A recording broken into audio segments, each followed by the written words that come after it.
നമസ്കാരം, ഞാൻ doctor Mahesh, Kottakkal Aster മിംസിലെ സീനിയർ കൺസൾട്ടൻറ്റ് ഗാസ്ട്രോൻട്രോളജിസ്റ്റ്. ഇന്ന് നമ്മൾ സംസാരിക്കാൻ പോകുന്നത് കൊളോൺ ക്യാൻസറിനെ പറ്റിയിട്ട്, അഥവാ വൻകുടലിലെയും മലാശയത്തിലെയും ക്യാൻസറിനെ പറ്റിയിട്ട്. ഈ മാസം, അതായത് മാർച്ച് മാസം, ലോകമെമ്പാടും കൊളോൺ ക്യാൻസർ അവെയർനെസ് മന്താണ്. എന്ന് വെച്ചാൽ കുടലിൻ്റെ ക്യാൻസറിനെ പറ്റിയിട്ടുള്ള ഉത്ബോധനത്തിനെ പറ്റിയിട്ടുള്ള മാസമാണ്. എന്തുകൊണ്ടാണ് കുടലിലെ ക്യാൻസർ ഇത്രയും ഇമ്പോർട്ടൻ്റ് ആവുന്നത്? ലോകമെമ്പാടും നോക്കിയാൽ ആദ്യത്തെ 10 ക്യാൻസർ റിലേറ്റഡ് മരണകാരണങ്ങളിൽ ഒന്നാണ് കൊളോൺ ക്യാൻസർ. ഇന്ത്യയിൽ നോക്കിയാൽ പുരുഷന്മാരുടെ ഇടയിൽ 4ാം സ്ഥാനമാണ് കൊളോൺ ക്യാൻസറിനുള്ളത്. അത്രയധികം ആൾക്കാർ ഈ അസുഖം കൊണ്ട് കഷ്ടപ്പാട് അനുഭവിക്കുന്നുണ്ട്. പക്ഷേ ഈ അസുഖത്തിനൊരു പ്രത്യേകതയുണ്ട്. ഇത് നമുക്ക് വളരെ നേരത്തെ തിരിച്ചറിയാൻ പറ്റും. തിരിച്ചറിയാനും അതിനെ തടയാനും പറ്റും. അതെങ്ങനെയാണ് സാധിക്കുക? അതൊക്കെ നമുക്ക് മുന്നോട്ട് നോക്കാം.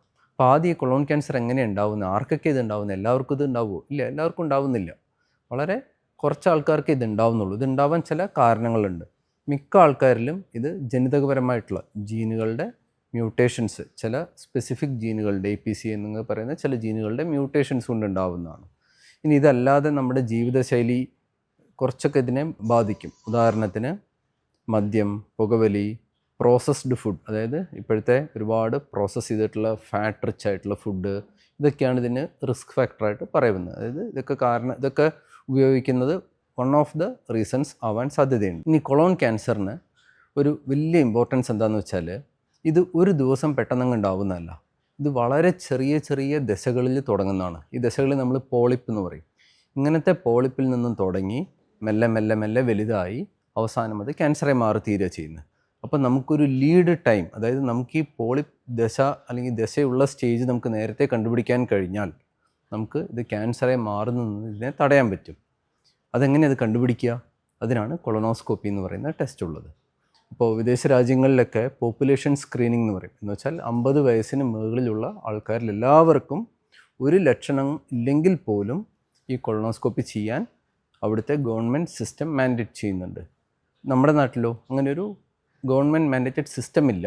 പക്ഷേ നമ്മുടെ അടുത്ത് വരുന്ന രോഗികളോട് നമ്മൾ ഈ ഒരു സജഷൻ പറയാറുണ്ട്. ആർക്കൊക്കെ കൊളോണോസ്കോപ്പി ചെയ്യാം? 50 വയസ്സിൽ കഴിഞ്ഞ ഒരാൾ, അല്ലെങ്കിൽ ഫാമിലിയിൽ അടുത്ത ബന്ധുക്കൾ ആർക്കെങ്കിലും കൊളോൺ ക്യാൻസർ ഉണ്ടായിരുന്നെങ്കിൽ അവർ, അതും അല്ലെങ്കിൽ മലത്തിൽ ബ്ലഡ് കാണുന്ന ആൾക്കാർ, അല്ലെങ്കിൽ ഒരു കാരണവുമില്ലാതെ രക്തം കുറയുന്ന ആൾക്കാർ, അതും അല്ലെങ്കിൽ ഒരു കാരണവുമില്ലാതെ മലബന്ധം ഉണ്ടാവുന്ന ആൾക്കാർ, അല്ലെങ്കിൽ മലം പോവാതിരിക്കുക, അല്ലെങ്കിൽ അസഹനീയ വയറുവേദന ഉണ്ടാകുന്ന ആൾക്കാർ, ഇങ്ങനെ കുറച്ച് പർട്ടിക്കുലർ ഗ്രൂപ്പ് ഓഫ് ആൾക്കാർ, ഇങ്ങനത്തെ കുറച്ച് ലക്ഷണങ്ങളുണ്ടെങ്കിൽ അവർക്കൊക്കെ കൊളോണോസ്കോപ്പി ചെയ്യുന്നത് ഉത്തമമായിരിക്കും. ഈ കൊളോണോസ്കോപ്പി എന്ത് പ്രൊസീജിയറാണ്? വളരെ പെയിൻലെസ് ആയിട്ടുള്ളൊരു പ്രൊസീജിയറാണ്. ആദ്യം നമ്മൾ കുറച്ച് മരുന്ന് തരും, എന്നിട്ട് വയറ് ഇളക്കും. വയറ് കഴുകി ഒരു നല്ല ക്ലിയറായി എന്ന് ഉറപ്പ് വരുത്തിയതിന് ശേഷം ചെയ്യുന്നൊരു പ്രൊസീജിയറാണ്. ANSലൂടെ സ്കോപ്പ്, കൊളോണോസ്കോപ്പ് എന്ന് പറയുന്നൊരു സ്കോപ്പ് പാസ് ചെയ്ത് വളരെ പെയിൻലെസ് ആയിട്ട് കുടലിൽ മൊത്തം കാണുന്നൊരു പ്രൊസീജിയറാണ്. ഏകദേശം ഒരു 8 തൊട്ട് 10 മിനിറ്റ് വരെ സമയമെടുത്ത് കുടലിൻ്റെ ഉള്ളിലെ എല്ലാ ചെറിയ ഏരിയാസും പരിശോധിച്ച്, പെൺകുടലിൻ്റെ എല്ലാ ചെറിയ ഏരിയാസും പരിശോധിച്ച് ഇങ്ങനത്തെ പോളിപ്പ് എന്തെങ്കിലും ഉണ്ടോ എന്ന് നോക്കിയിട്ട് വരുന്ന ഒരു പ്രൊസീജിയറാണ് ഈ കൊളോണോസ്കോപ്പി. ഇനി ഈ കൊളോണോസ്കോപ്പിക്ക് എന്താണ് അതിൻ്റെ പ്രാക്ടിക്കൽ ഇമ്പോർട്ടൻസ്? അതായത് 1975 അമേരിക്കയിൽ പോപ്പുലേഷൻ സ്ക്രീനിങ് സ്റ്റാർട്ട് ചെയ്യുന്നത്. അതായത് മൊത്തം ജനസമൂഹത്തിൽ 50 വയസ്സിന് മുകളിലുള്ള ആൾക്കാർക്കൊക്കെ കൊളോണോസ്കോപ്പി ചെയ്യണം എന്ന് ഗവൺമെൻറ്റിൻ്റെ ഒരു ഡയറക്ഷൻ വരുന്നത്. ആ സമയത്ത് ഏകദേശം 1,200,000 പേർക്കായിരുന്നു കൊളോൺ ക്യാൻസർ വന്നുകൊണ്ടിരുന്നത്. ഈ 1975 ഇത് സ്റ്റാർട്ട് ചെയ്തതിന് ശേഷം 2025 ആയപ്പോഴത്തേക്കും ഏകദേശം 200 എന്നുള്ളത് 100ൻ്റെ അടുത്തേക്ക് എത്തി. അതായത് കൊളോൺ ക്യാൻസർ ഉണ്ടാവുന്നത് ഏകദേശം 50% തടയാൻ സാധിച്ചു, വെറും ഈ കൊളോണോസ്കോപ്പിലൂടെ മാത്രം. ഇനി നമ്മൾ ഈ കൊളോണോസ്കോപ്പിലൂടെ ഇങ്ങനത്തെ ഒരു പോളിപ്പ് കണ്ടാൽ നമ്മൾ എന്താ ചെയ്യുക? ഇങ്ങനെ ഒരു പോളിപ്പ് കണ്ടാൽ നമുക്ക് പല ടെക്നിക്സ് ഉണ്ട്.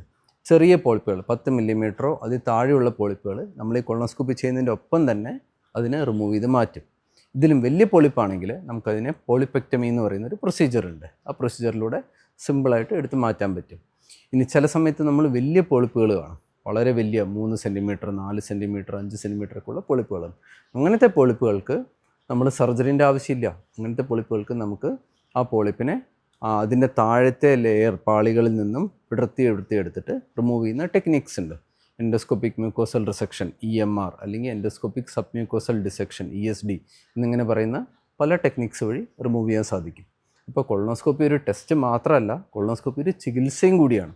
ഇങ്ങനത്തെ ഒരു പോളിപ്പുകൾ കണ്ടാൽ അതിനെടുത്ത് മാറ്റി അതവിടെ ക്യൂറേറ്റീവായി, കീമോ ഇല്ല, സർജറി ഇല്ല, ഒന്നുമില്ല, ഒരൊറ്റ പ്രൊസീജിയറിൽ ഫുൾ ക്യൂറായി. അഥവാ നമ്മൾ കൊളോണോസ്കോപ്പിയിൽ ഒരു കൊളോൺ ക്യാൻസർ കണ്ടാൽ പോലും അത് മോസ്റ്റ് ഓഫ് ദ ടൈംസ് ഒരു ഏർലി സ്റ്റേജ് ക്യാൻസർ ആയിരിക്കും. ഏർലി സ്റ്റേജ് ക്യാൻസർ ആണെങ്കിൽ അതിനൊരു സ്ട്രെയിറ്റ് ഫോർവേഡ് ആയിട്ടുള്ളൊരു സർജിക്കൽ ട്രീറ്റ്മെൻറ്റിൽ അത് ക്യൂറേറ്റീവായി മാറും. ഇതാണ് കൊളോണോസ്കോപ്പിൻ്റെ ബേസിക് ഇമ്പോർട്ടൻസ്. ഇനി കൊളോൺ ക്യാൻസറിന് വേറെ ചില കാര്യങ്ങളും കൂടെ അറിയാനുണ്ട്. അതായത് 10 ഏകദേശം 3 കൊളോൺ ക്യാൻസറുകൾ ഫാമിലിയലാണ്, എന്ന് വെച്ചാൽ കുടുംബങ്ങളിൽ കാണാറുണ്ട്. അങ്ങനത്തെ കൊളോൺ ക്യാൻസർ കൊളോണിൽ മാത്രം നിൽക്കുന്നില്ല. അങ്ങനത്തെ ആൾക്കാരിൽ ചില സമയത്ത് ഓവറി, യൂട്രസ് എന്നുള്ള അവയവങ്ങളിലൊക്കെ ക്യാൻസർ ഉണ്ടാവാറുണ്ട്. അതിന് നമ്മൾ ലിഞ്ച് സിൻഡ്രോം എന്നൊക്കെ പറയുന്ന ചില കണ്ടീഷൻസ് ഉണ്ട്. അതുമായിട്ട് ബന്ധപ്പെടുത്തിയിട്ടാണ് സംസാരിക്കുക. അങ്ങനെയുണ്ടെങ്കിൽ അങ്ങനത്തെ ആൾക്കാർക്ക് വളരെ നേരത്തെ, അതായത് 35 വയസ്സ് കഴിയുമ്പോഴത്തേക്കും ഈ കൊളോണോസ്കോപ്പി അതുപോലെ അൾട്രാസൗണ്ട് ഇങ്ങനത്തെ ടെസ്റ്റുകൾ വഴി ഇങ്ങനത്തെ ക്യാൻസർ ഉണ്ടാവുണ്ടോ ഇല്ലയോ എന്നുള്ളത് ട്രേസ് ചെയ്തുകൊണ്ടിരിക്കണം. അങ്ങനെ നോക്കുമ്പോൾ കൊളോൺ ക്യാൻസറിനെ വളരെ എളുപ്പം അതിൻ്റെ ഏർലി സ്റ്റേജസിൽ കണ്ടുപിടിക്കാനും ഇനി അത് ക്യാൻസർ ആവുന്നതിന് മുമ്പ് അതിൻ്റെ പോളിപ്പ് സ്റ്റേജിൽ നിന്ന് തന്നെ കണ്ടുപിടിക്കാനും സാധിക്കുന്നതാണ്. കൊളോൺ ക്യാൻസറെ ബന്ധപ്പെട്ടിട്ട് ഇനിയും എന്തെങ്കിലും സംശയങ്ങളും ഇതൊക്കെ ബാക്കിയുണ്ടെങ്കിൽ താഴെ കാണുന്ന നമ്പറിൽ ബന്ധപ്പെടുക. അടുത്തുള്ള ഗ്യാസ്ട്രോൻട്രോളജി ഡോക്ടറെ കാണുക, സംശയങ്ങൾ ദൂരീകരിക്കുക. നിങ്ങൾ ഇങ്ങനത്തെ ലക്ഷണങ്ങൾ, മലത്തിൽ രക്തം പോവുക, അതല്ലെങ്കിൽ അസഹനീയ വയറുവേദനകൾ ഉണ്ടാവുക, അതുമല്ലെങ്കിൽ അടുത്ത ബന്ധുക്കൾക്ക് ആർക്കെങ്കിലും ഒരു കൊളോൺ ക്യാൻസർ ഉണ്ടായി എന്നുള്ള അവസ്ഥ ഉണ്ടാവുക, ഇങ്ങനെ എന്തെങ്കിലും ഉണ്ടെങ്കിൽ അടുത്ത് തന്നെയുള്ള ഒരു ഗ്യാസ്ട്രോൻട്രോളജിസ്റ്റിനെ കാണുക. നിങ്ങളുടെ കൊളോണോസ്കോപ്പിക്ക് എലിജിബിൾ ആണോ നോക്കുക. എലിജിബിൾ ആണെങ്കിൽ അത് ചെയ്യുക. കൊളോൺ ക്യാൻസർ തടയുക.